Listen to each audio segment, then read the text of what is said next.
see if this works.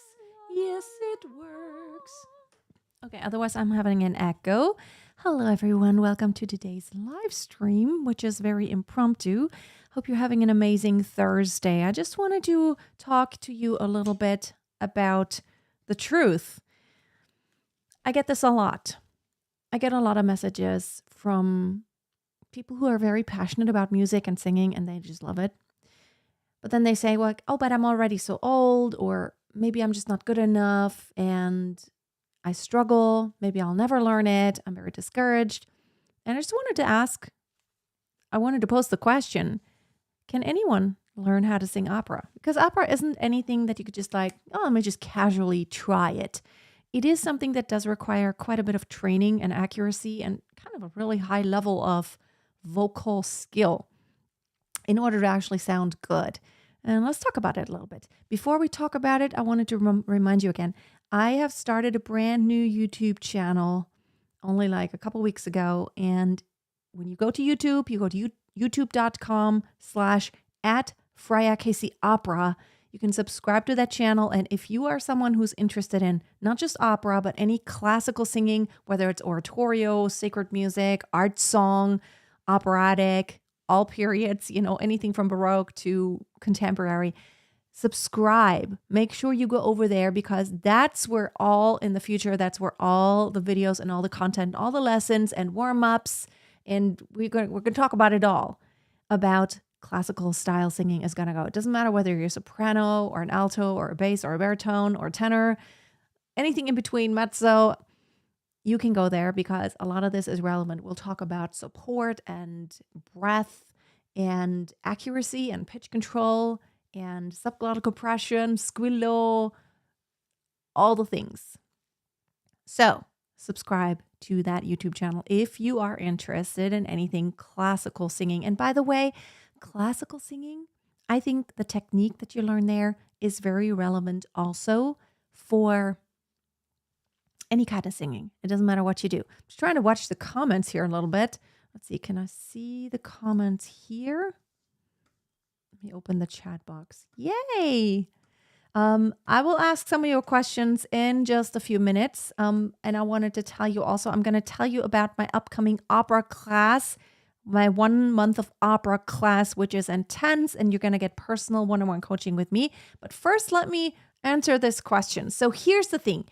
When I used to think that you either are born an amazing singer, or if you're not, you shouldn't try. Like, it would be embarrassing. I always thought, I don't know, way back in time when I was a teenager, I always knew I was kind of a good singer. I knew I could sing. And back then I remember thinking, should I take voice lessons? And then I decided for myself, nah, that would be embarrassing. It would be embarrassing because that would only imply that I actually am not a good singer. And if I am a good singer, then why would I need voice lessons? And if I'm not a good singer, then that would only imply okay, if I can't do it now, how could I learn it? That's what I used to believe. Now, I think it's partially true because yes, you kind of, when you grow up, you have that basic skill that you either have or you don't. And it's not just coincidentally that you have it or don't. Maybe some of it is genetic, whether someone has more artistic or musical inclinations, but a lot of it is not nature but nurture, meaning your surroundings and where you grow up has a lot of really large effect on how you perceive and how you understand music and the sounds and the system. There's a system in our Western music system, which that's what I'm talking about it right now, because I grew up in the Western music system, or surrounded by Western music. I know there are different sounds when you go, Indian classical music is very different from Western classical music. However, the vocal technique is very similar. You might use different sounds and different parts of the voice in slightly different ways, but we need all of it. We need to incorporate all of it. You kind of, when you learn technique, you learn how to work your voice, all aspects of it. So it doesn't matter what language you sing in or what style you sing in. It always applies. What you want to learn is everything that you can do with your voice, basically. That's what you learn when you learn singing technique. So I used to think you either got it or you don't. Then I started in college, I started voice lessons. And of course, I had never had a single voice lesson before, but I wanted to major in voice. So I picked that as a major because I thought like, I think I'm a pretty good singer. Let's do this thing. I never back then thought I was going to be a professional opera singer eventually. However, I started out and then I realized that I was, on the one hand, I was really good intuitively. But on the other hand, there was so much I didn't know and that I couldn't do yet. I remember my teacher playing a recording of Rejoice Greatly from the Messiah, Handel. And he's like, I would like for you to do that piece. And I remember thinking, he must be off his rockers. That's insanely fast. How can anyone even sing it? That's not humanly possible. And I was very intimidated just by listening to this piece of music. And I thought, like, there's no freaking way I could do this. And he kind of basically just left it with me. Well, it only took me a couple of weeks to actually figure it out and practice. And then when I transferred over to a different teacher at, Southern Methodist University, oh my goodness. It was like, I didn't understand. She was speaking Chinese to me. It was like, what is she talking about? She was talking about like placement and like like a lot of the things she was talking about, I didn't get it because I didn't understand the vocal mechanism. Then I started also a vocal pedagogy class, and then we talked about the vocal tract and how it all functions. And it all started making more sense to me, but still a lot of this was just I'm like, I don't understand. What am I supposed to do? And why am I supposed to do this thing? And what is the end outcome supposed to be? But as I learned, not just the lingo, but the approach of how can you actually take the voice and amplify and add more frequencies to where the top pitches do become easier and it is less strained. And how do you manage the breath to where you can sing longer phrases? As I learned all those things, I started to understand a lot. And what I learned was, wow, where I started and where I got to, even just in a matter of a couple years, it boggled my mind. It was like such a different sound that came out of me. I remember some of the recordings that I made where there was a high B flat and it was just very strained and it was a little tense sounding.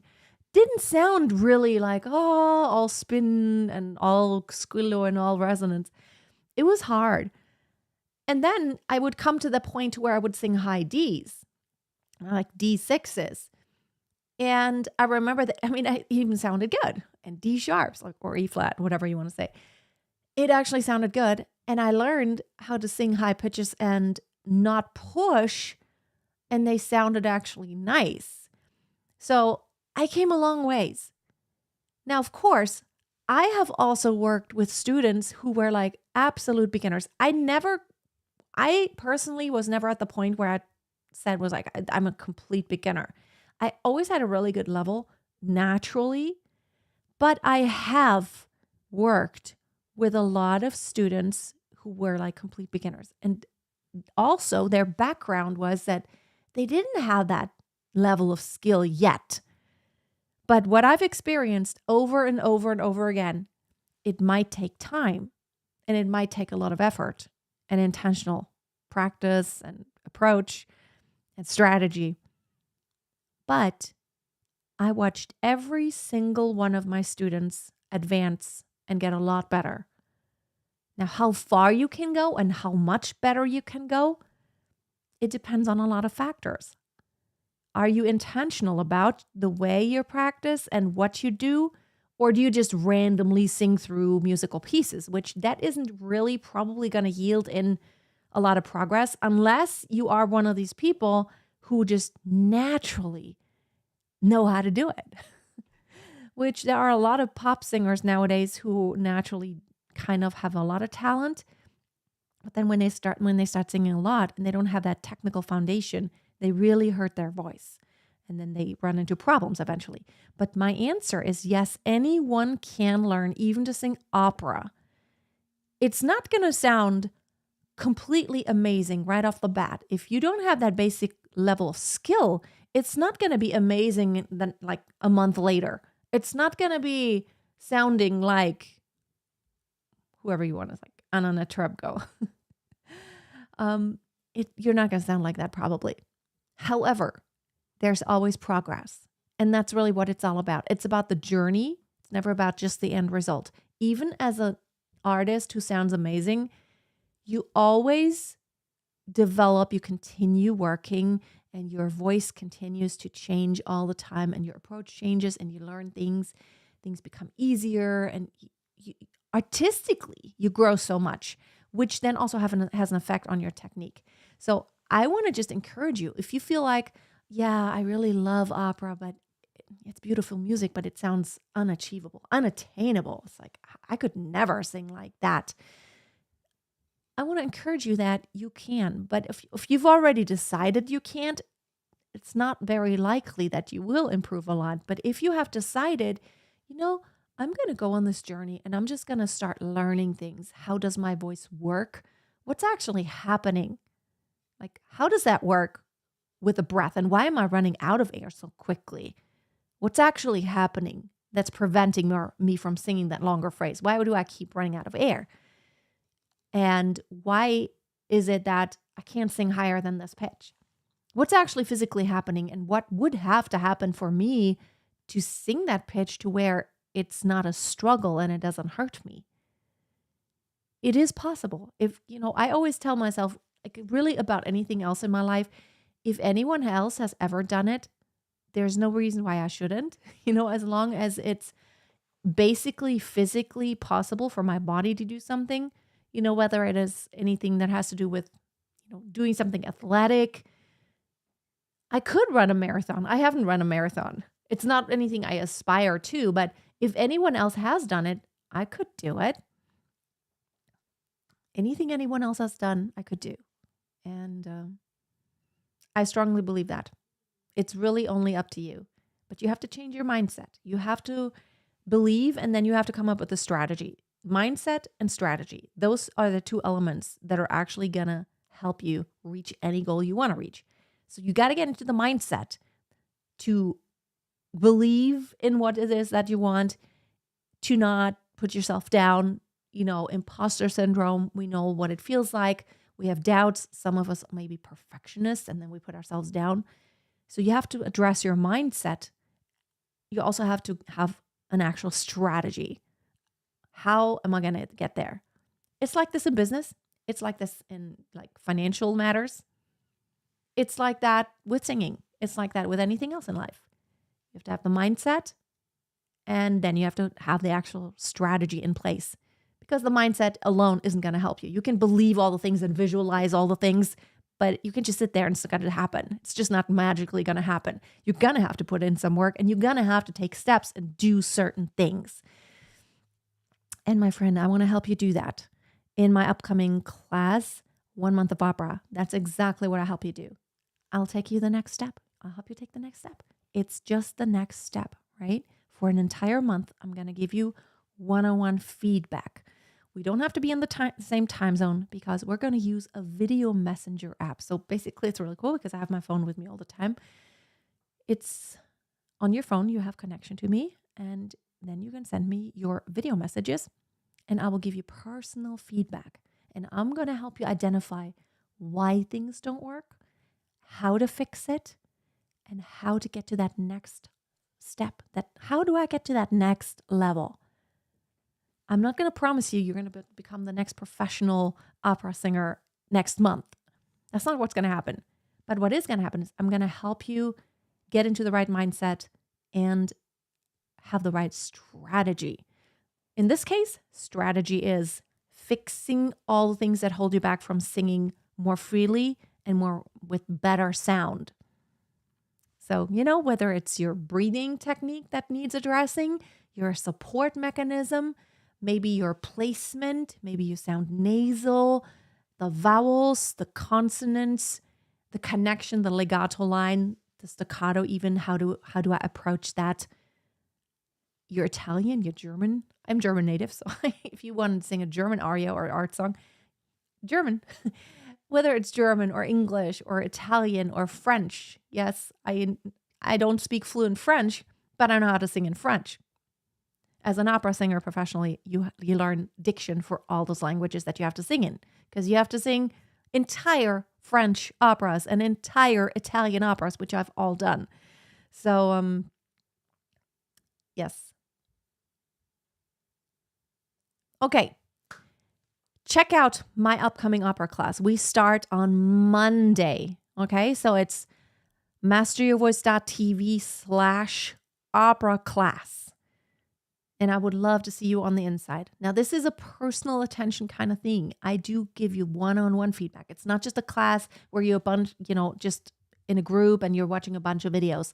This is actually me personally giving you feedback, because really I believe in, especially in classical singing, this is really the only way you're going to make sure you're doing it right. Because I could show you a bunch of exercises, and in my experience, 100% of the time, my students don't get it exactly right the very first time, like the exercise was intended to be.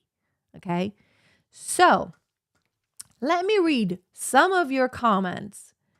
I don't understand. Jeff, what's going on with all of your questions here? Can I ask how you calm heavy mouth breathing? I don't understand. That's a little weird. No, you don't breathe heavily when you sing. When you finish singing, you're not out of breath. You're not going for a run.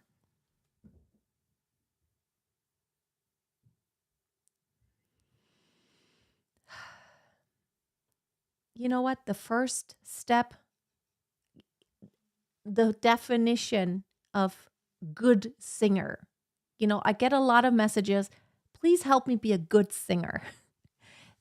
That is so general, and it's very generic, because what is a good singer, right? Well, first of all, of course, it's someone who can sing on pitch. I think that is very important. You have to hit the right pitches. There are things you can do to address these things. But if you don't sing on pitch, anything else you do isn't going to really make it better. So singing the right pitches at the right time. So timing and pitch control is kind of the essential thing here. But what helps you control your pitches, and if you're going to hit them right, has to do a lot with your support, your breathing, your placement. Because if something is tense, it tends to be high, it goes sharp. And when something doesn't have enough support and strength, it tends to go flat. Okay? So remember that. And yes, in any of my classes, I want to help you take that next step to becoming a better singer than you are right now. If anyone has ever promised you you're going to completely change your voice like in a few days, don't believe them. It's like singing, it is not a sprint. It is definitely a marathon. It's like becoming an athlete. If anyone can tell, it's like the lose weight stuff. If someone promises you you're going to lose 50 pounds in a month, run. And, same goes for singing. If anyone promises you you're going to be like, okay, you don't know anything right now, you're going to become the next professional opera singer in the next 3 months, run. It's not going to happen. But thank you so much, Sifo Kazi Diamond. I think I said that right. Thank you so much. I just want to help you take the next few steps. The next step toward becoming a better singer than you are now. Because don't compare yourself to anyone else. You don't want to become anyone. Don't become any other singer. You're becoming the best version of yourself.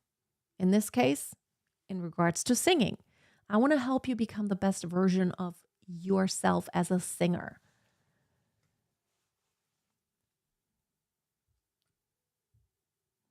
I'm just gonna, Mein Herr Marquis.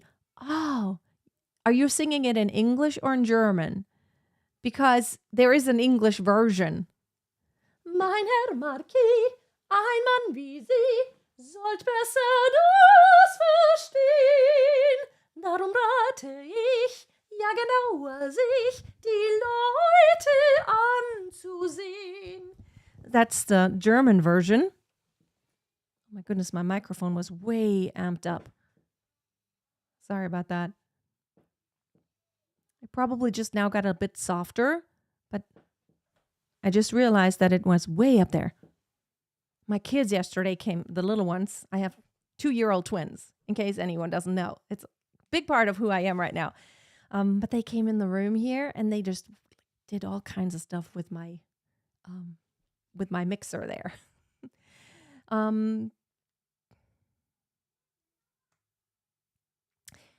What is the obsession with breathing out on the mic?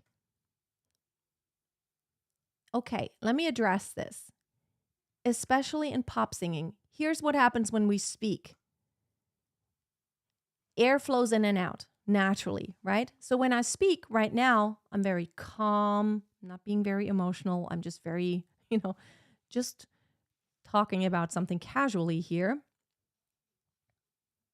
So you don't hear a lot of breath, right? I'm also not, okay, my dog has to be barking now, of course.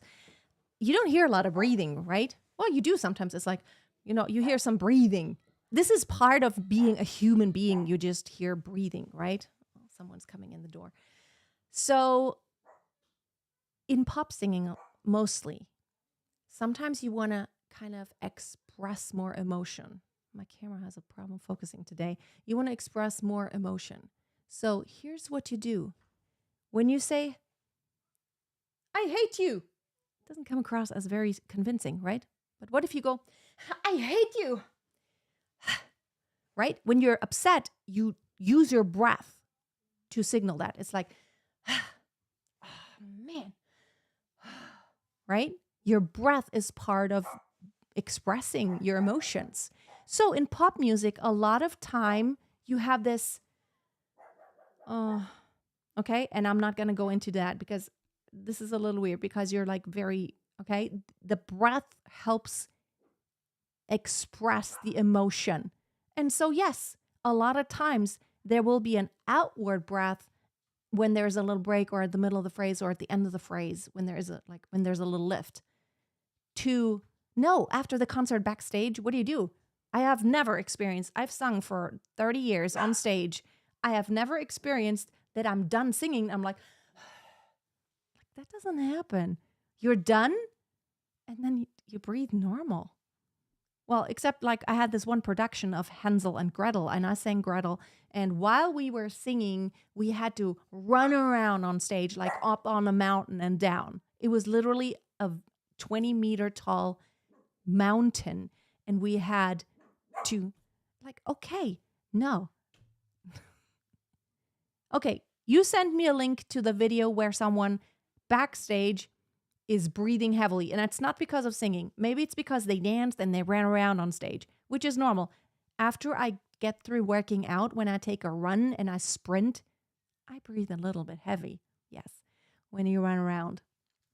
Can we close this topic now?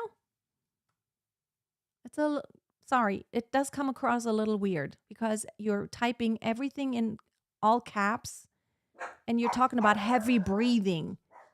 That's a little bit weird. Do you understand how I can think that's a little bit weird? Opera di Lammermoor? You mean Lucia di Lammermoor? Give me a link specifically. And like I said, in singing, you often use the breath like in acting to express emotion, right? When someone's crying or weeping or wailing, no, give me an actual link. I want to see this. And this is my explanation. When you weep and wail and you express despair, that will be expressed in the sound of your voice. And I'm not doing it right now. Okay? So, any other questions about opera singing? Let me actually go over to Instagram because it doesn't show me. Mein Herr Marquis is such a pretty, that's one of my favorite arias because it's lighthearted, it's funny,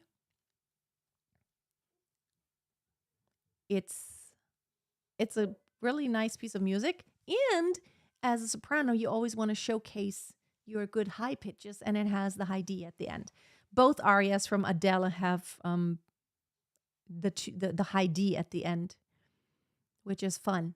And I like to showcase the high D at the end because it always is like, the effect after you get through. It's like a spark. It's like, yay! It's like an explosion at the end. So it's really nice.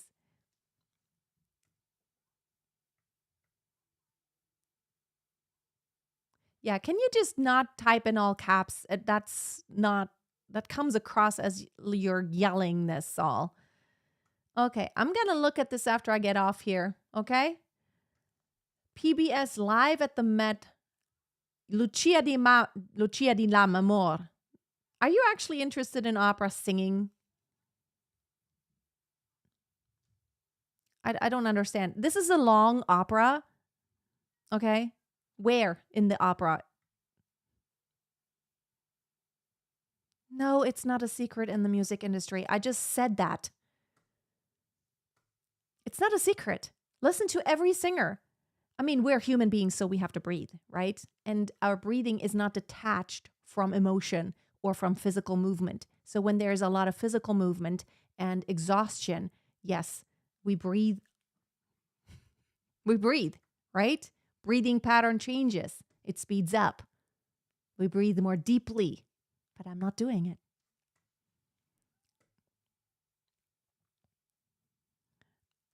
The thing about drinks before singing, it really depends on how sensitive you are.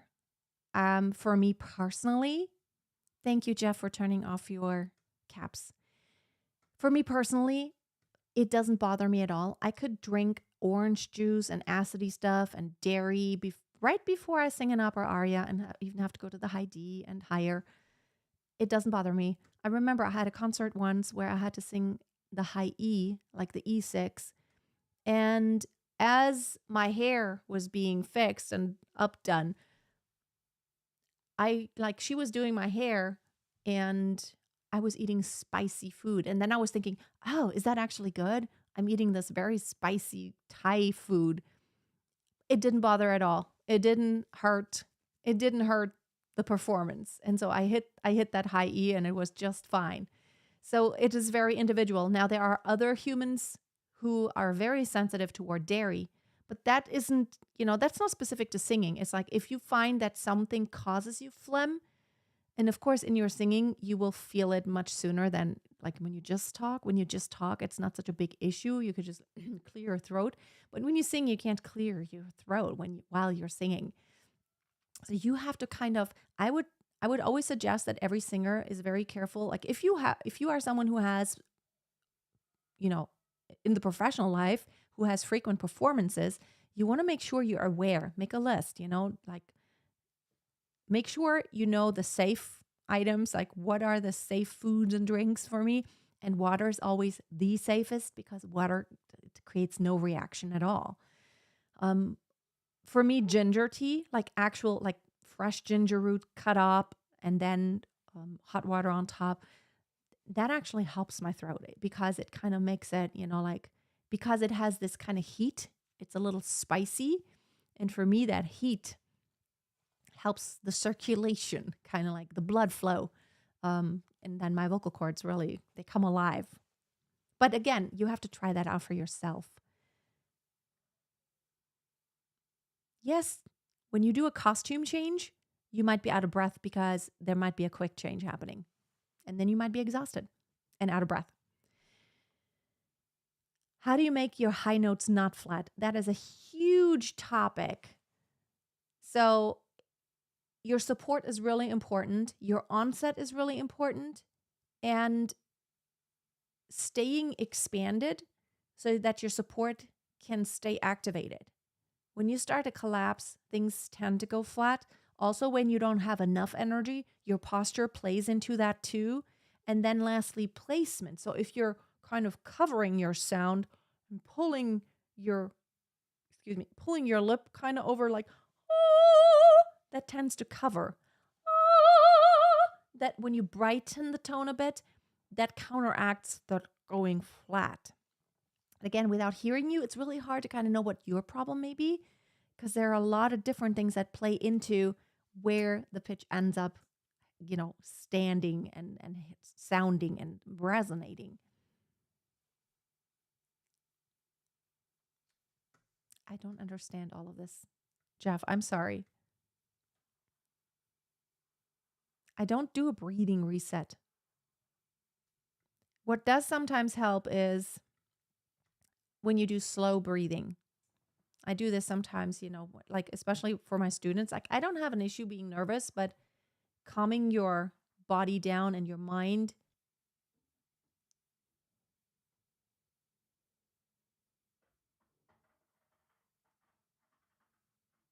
Now that will calm your body. Not any heavy breathing. Heavy breathing will never calm your body. And I've never heard that someone uses heavy breathing to calm themselves down.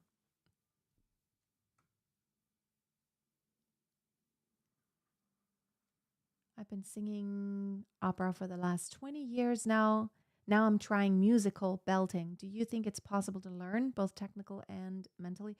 So, as a female singer, the issue is that in operatic singing, you are used to sing in head voice a lot. So that if your chest voice is not trained to go really high, now as a female singer in classical music, we use a lot of head voice, and only when it goes really low, we actually switch over to chest register. In pop, it's the opposite. We use a lot of chest voice, and only when it gets really high, we switch into head voice. So it is possible. I think it's totally possible, but you're going to have to focus on really training your chest voice to get stronger and to get higher. That is a process. It takes time. I remember when after I sang a lot of opera, I decided I wanted to leave the opera world, and I started singing with a party band. Now, granted, I always knew how to sing. I was really good at actually singing in chest voice, but kind of the C5 was my limit. I couldn't go higher than that. And I remember then I had to go into head voice, but I knew how to do it in a way to where it didn't sound operatic. But after singing with that band for a year or so, I could sing much higher in chest voice and belt out. And nowadays, I could sing both. It didn't hurt my opera voice because I kept singing my operatic stuff. But at the same time, I trained my chest voice, and I could sing an E5 and not have to go into full head voice. I'll start mixing, of course, but I can belt really high now. So it is just a matter of training, and I think it's possible. Jeff, I believe I answered that question about after the phrase. Look at Billie Eilish. She has a very breathy sound, and she uses a lot of that for expressiveness. Think of it as you're very close to someone, like you're close to the mic, you're close to someone's ear, and you're kind of almost whispering. And when you are emotional and you're almost weeping, or maybe you're also ecstatic, you hear more breath. But I'm not going to demonstrate because I have the feeling you just want me to get to breathe into the microphone, which I'm not going to do.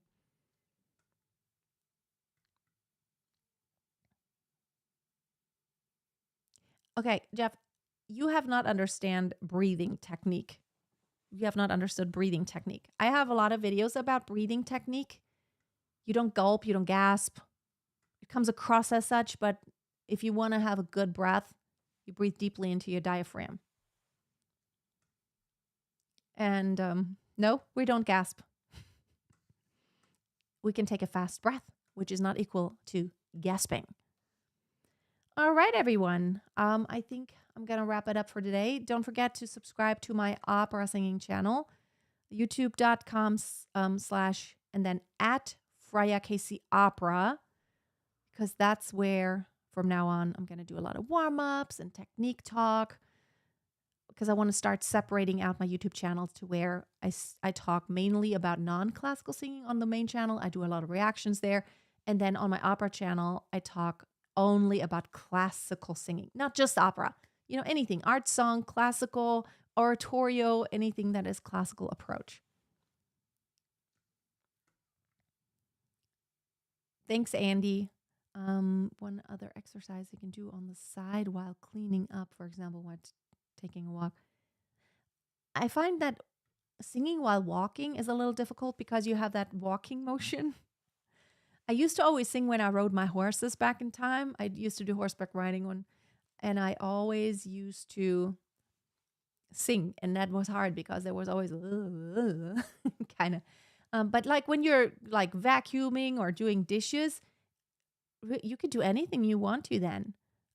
You could listen to any of my warm ups. You know, there are tons of warm ups on YouTube that I have and sing along with them.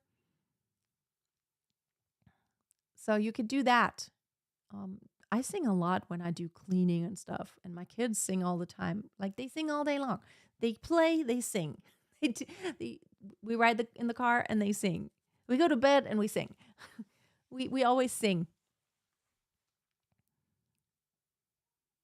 Okay, last question. Ask me something about passaggio, but huge topic. So probably I'm only gonna have a short answer now because I'm gonna have to wrap it up.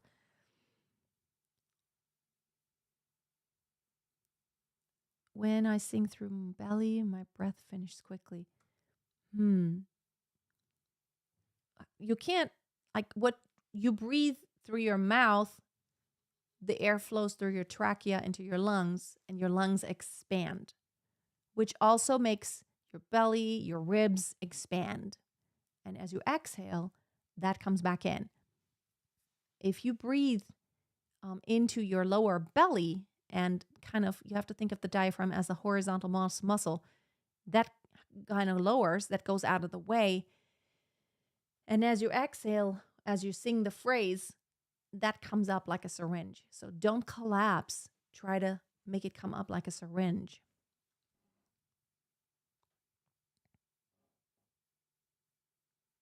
I still don't understand what you mean you breathe through the belly.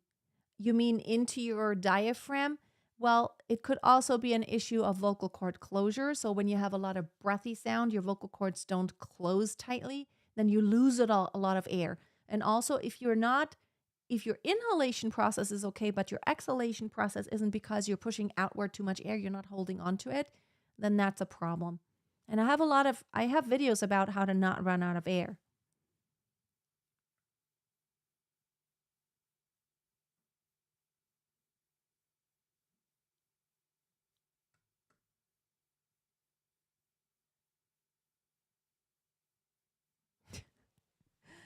Oh my goodness. That's hilarious. Oh my goodness. The ha exercise, I don't know what you mean by the ha exercise, because there are tons of exercises that include like a ha sound or like an ah sound. Not sure which one there are, but like any exercise, like there are tons of nice warm-up videos here on on YouTube. You can follow them. I have tons of them. Oh, thank you so much. Thank you so much, everyone. I appreciate you. And obviously, Jeff was only here to hear me breathing, which I didn't indulge. Oh, it's just so funny sometimes. Like oh my goodness, I don't fall for stuff like that anymore. You know, like even when you're on the internet, on Facebook, do you get these on Facebook? There are sometimes messages from random guys, and then they're like, "Hi there." I'm like, "Who's this?" "Oh, I don't know. I thought you looked pretty." I'm like, "That's weird." Or even Voxer, which is a messaging app that I use for work with my team. Sometimes random guys just, "Hi there." I'm like, "Okay, who's this?" Or WhatsApp. And then they start a conversation, and then it's really weird because they're like really good looking guys, which I'm like, that's fake. That's so fake. And then they want to be your friend. And I'm like, why would I want to be friend? Like, who are you? Like, why are you randomly texting women? Stop it already. I don't know if maybe there are some women who are just, I don't know. They don't get it. They just fall for stuff like that. Okay, anyway, you're right. Let's wrap it up because I have tons of work to do. I will see you in the next one. And I will definitely answer more questions next time, but I have to wrap it up. Thanks everyone for hanging out. I'll talk to you later. Bye bye.